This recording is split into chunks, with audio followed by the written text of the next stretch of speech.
guys. Thanks for being here. Thanks for having us. Well, we'll jump right into it. Monty, being the CEO of a young startup, tell us a little bit about the state of fundraising in Idaho. I know you've been through a couple of turns of that here in the last couple of months. Walk us through your perspectives and how are things on the fundraising trail?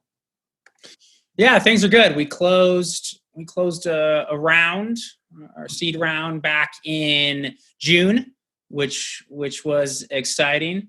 And we're actually looking to do another kind of small additional round, a financing round to get ready for the next big one. But Boise's a small, I would say, Idaho. You talk to one and they connect you with another. And I understand that's kind of the VC world and the investment world.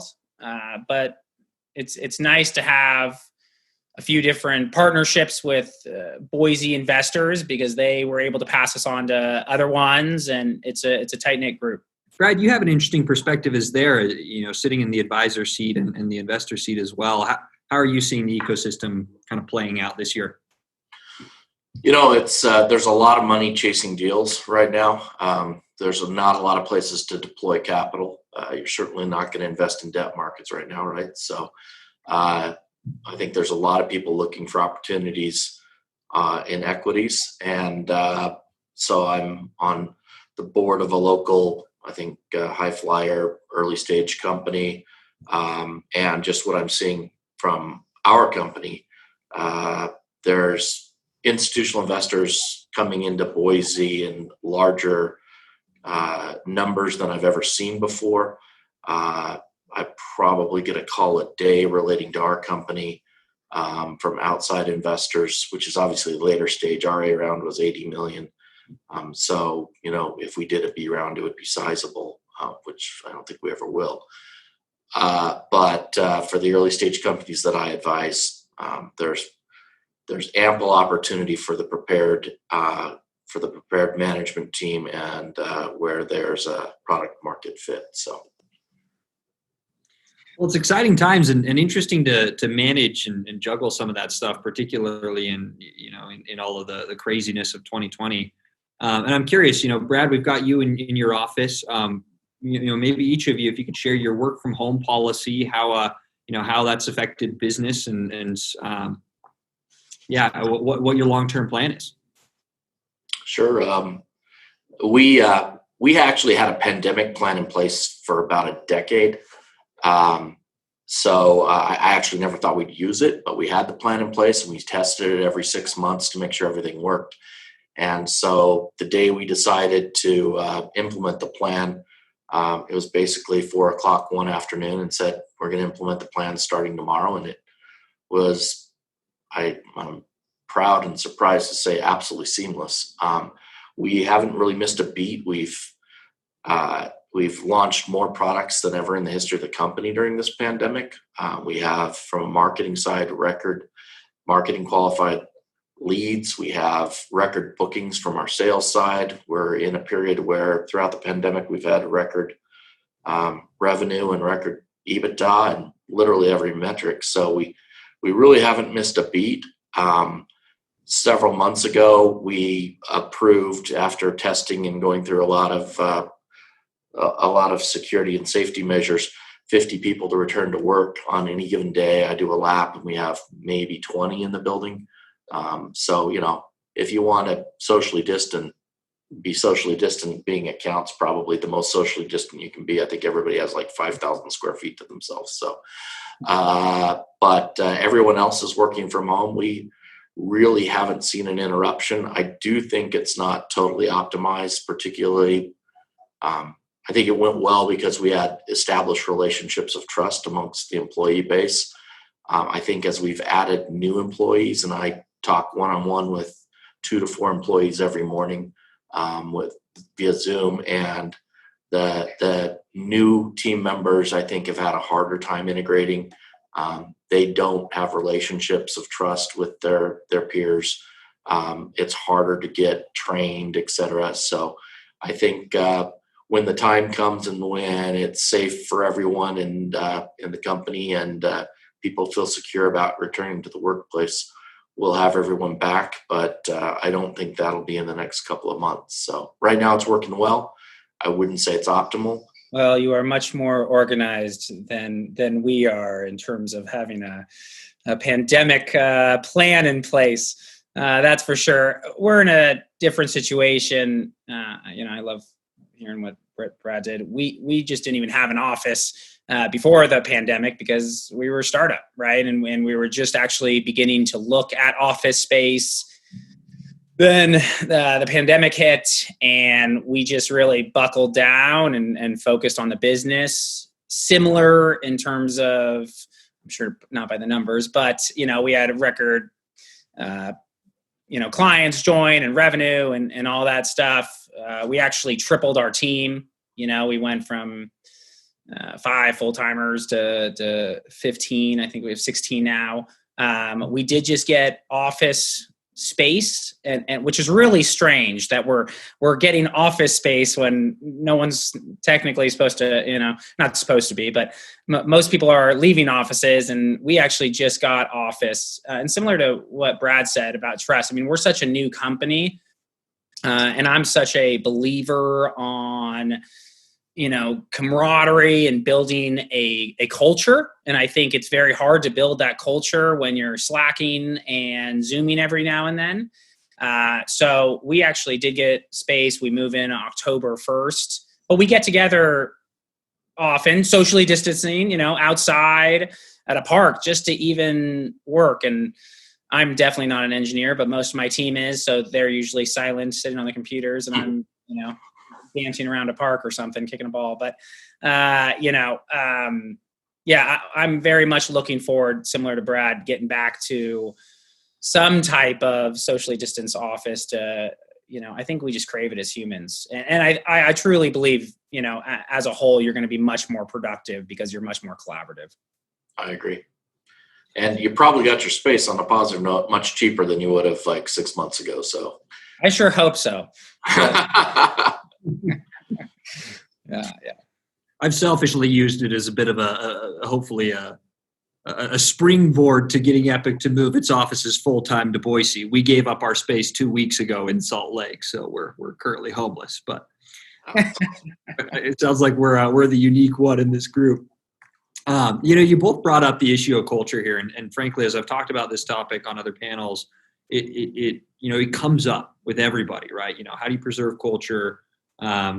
As you onboard people in a work from home scenario, how do they get integrated in when you go back to work? How does that all work, right? And as two people in the thick of it trying to manage it, do you have any thoughts or advice that you'd be comfortable sharing with some of the young budding startup community?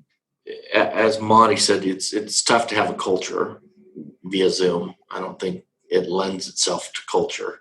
We've tried lots of things.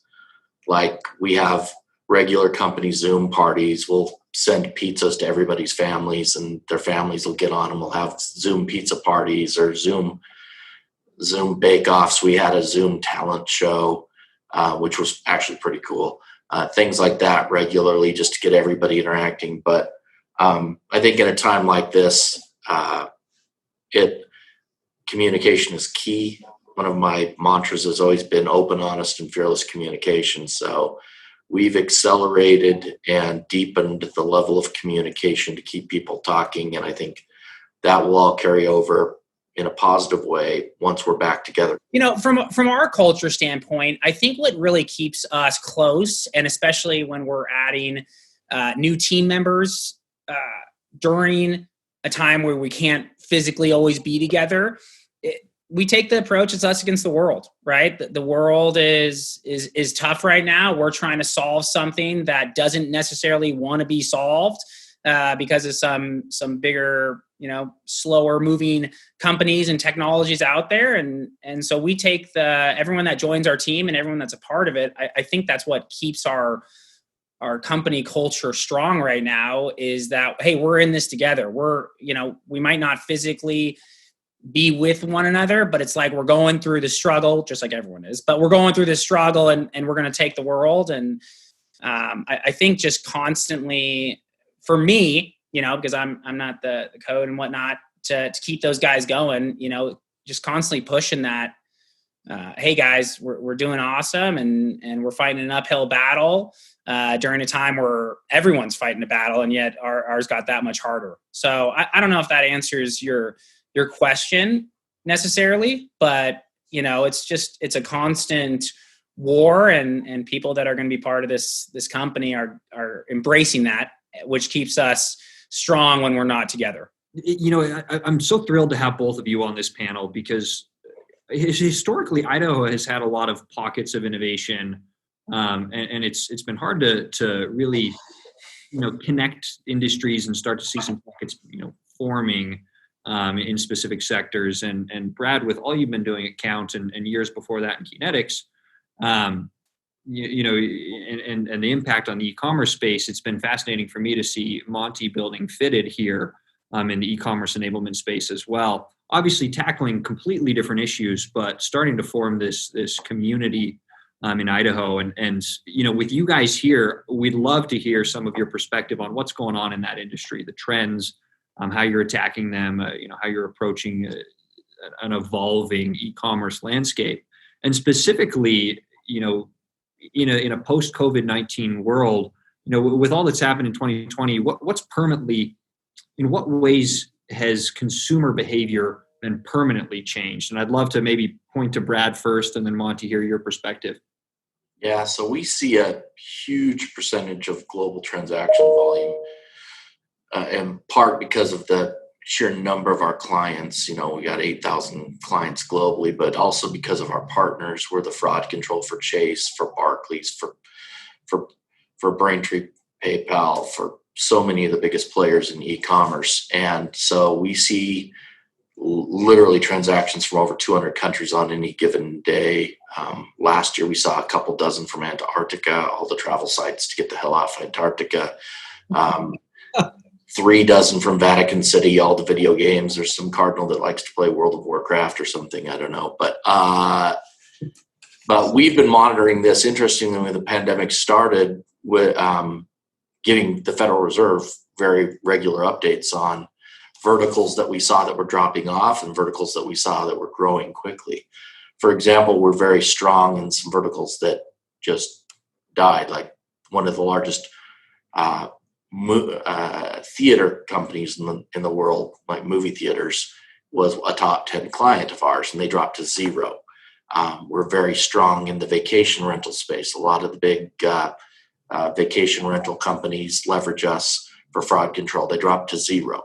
And then there were companies like Joann Fabrics who immediately jumped into top 5 because people started buying fabrics for masks and wanting to do crafts with their kids. Immediately, we saw an influx of the quick service restaurants where we were already strong with folks like Dunkin' Donuts and McDonald's and Wendy's and others. But effectively, we saw an influx of them coming to us and signing up because people had on their 3 to 5 year plan, not just in that vertical, but many others, a migration to a digital interaction with their end consumers. I think that was accelerated. Those 3 to 5 year plans were accelerated to this year. And part and parcel of that is being able to ensure, A, that the person who signs up with the new account is the person you think you're interacting with. B, the people logging into existing accounts are the people that you think should have access to the money in those accounts. And C, the person engaged in the commercial transaction when they hit the order form and hit buy now is actually the person that you think you're dealing with. And a lot of these companies, particularly the brick and mortar companies and the quick service restaurants who now had to go, buy in app and pick up curbside, had no experience in that arena. So what we thought we would see 2, 3, 4, 5 years from now, and had fortunately already built for and launched literally as the pandemic started, solutions that literally this year were launched, expecting the trends to be 2 to 3 years out. Dumb luck and a lot of foresight. It'll put us in absolutely the perfect position in the world for handling what happened. So I think what we're seeing right now is that will be ongoing is that everyone will now start concentrating on a digital engagement with their consumers. I think that that'll be over-indexed over the course of the next 6 to 12 months. So anyone engaged in starting up a business, to the degree that they're involved in facilitating the digitization of the customer journey, I think they're going to have huge opportunities to drive revenue growth, because those sort of solutions are exactly what historical brick and mortar retailers and financial institutions and restaurants and everything else, every part of the economy is going to be looking to solve for new challenges in that arena. So I don't know if that answers your question, but I think it does. Yeah, that's just an incredible perspective. And I think it dovetails really well into Monty, what you're up to at Fitted. Yeah. Very similar to what Brad said. I mean, when we formed our company, we said, and when we were talking to retailers as well as brands, we would go to them and say, look, by 2022, 2023, you're going to be doing 25 to 30% of your business online. And then they slap me in the face and punch me or whatnot. Right. And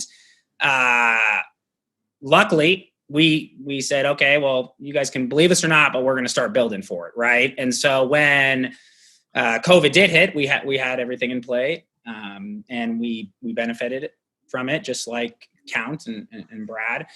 And we do see, obviously it was absolutely crazy from a digital standpoint, and I'm talking retail, brick and mortar. It's not just everything, what I'm special in, or not me special, but what our specialty is retail, right? So it really blew up during that time, and it's tapered off a little bit, but the difference is, what's considered tapered off now. If you look at sales volume, digital sales volume in August or September, and compare it to January, it's incomparable, right? It's absolutely insane, the difference pre and post pandemic. So I absolutely think that the pandemic has permanently altered the behavior. Think about how it taught our parents' how to shop online. Anyone that had not shopped online prior to COVID had to at some point during COVID, right? And so they learned, hey, that was a lot easier than I thought, or that was, thanks to Kount, a lot more secure than I thought. Hey, I didn't have my stuff. I mean, every reason why you wouldn't have, to not shop online changed during COVID, because people were forced to, and they did, and they probably liked it to some degree.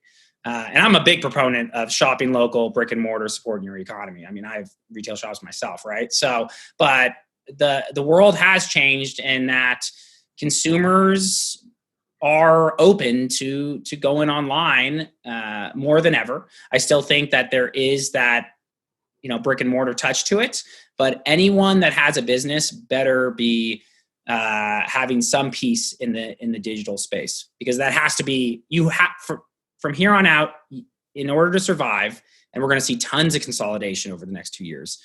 In order to survive, you need to meet the consumers where they are. And guess what? They're no longer just inside your store. They're online, and they want to support you, and you better have a way to meet them where they are, no matter what, and no matter what time. I agree. I mean, omni-channel is basically the future. You've got to be omni-channel. There's nobody can be a one-trick pony anymore. I think it's also very fascinating to me to recognize an opportunity that people just starting out their careers here in Idaho have to work at kind of the forefront of consumer problems and solving consumer problems and working in the e-commerce space just here in Idaho. So it's just thrilling to have both of you on this call. And maybe with the last couple of minutes, I'll turn the time back to each of you to just quickly brief our audience on where are you guys growing right now? What departments are you looking for new talent in, and who should be coming your direction to keep paving the way forward here? Maybe Brad, we'll start with you.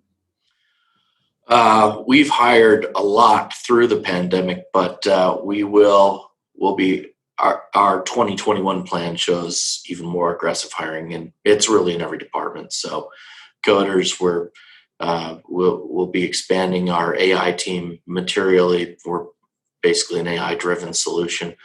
Marketing, sales, accounting. I think there's literally going to be opportunities in the next 6 months in every department. And then we'll also be expanding materially internationally over the course of the next 6 to 12 months. Several offices opening throughout the world. So if you're multilingual, that wouldn't suck either. So yeah, pretty much anything. We're in an exciting growth period right now at Kount, and that includes people. Yeah, we're similar except for the multilingual part. I mean, you can come if you're multilingual. You're not going to say no. That's always a benefit. But yeah, I mean, we're growing right now. You know, we hired 2 more engineers this week. We plan on doing, looking for more from full stack to QA, sales. Right now, we're jumping into, and for us, we never stop. Our kind of motto, kind of what Brad said, is that we never stop hiring. I mean, obviously, business has to be good, but we're always going to be interviewing, and if you've got the right mindset and the skills, and you're a cultural fit, we're usually going to make a need for that. But right now we're really hammering out engineers, sales, getting into some payment solutions. So someone that has some history in payment solutions as well as operations. Fantastic. Well, Brad and Monty, our sincerest thanks for your participation in this panel and for your ongoing support and participation in the Idaho startup ecosystem. To the attendees, thank you very much for tuning in. You can find both of these gentlemen on their LinkedIn profiles. Cheers.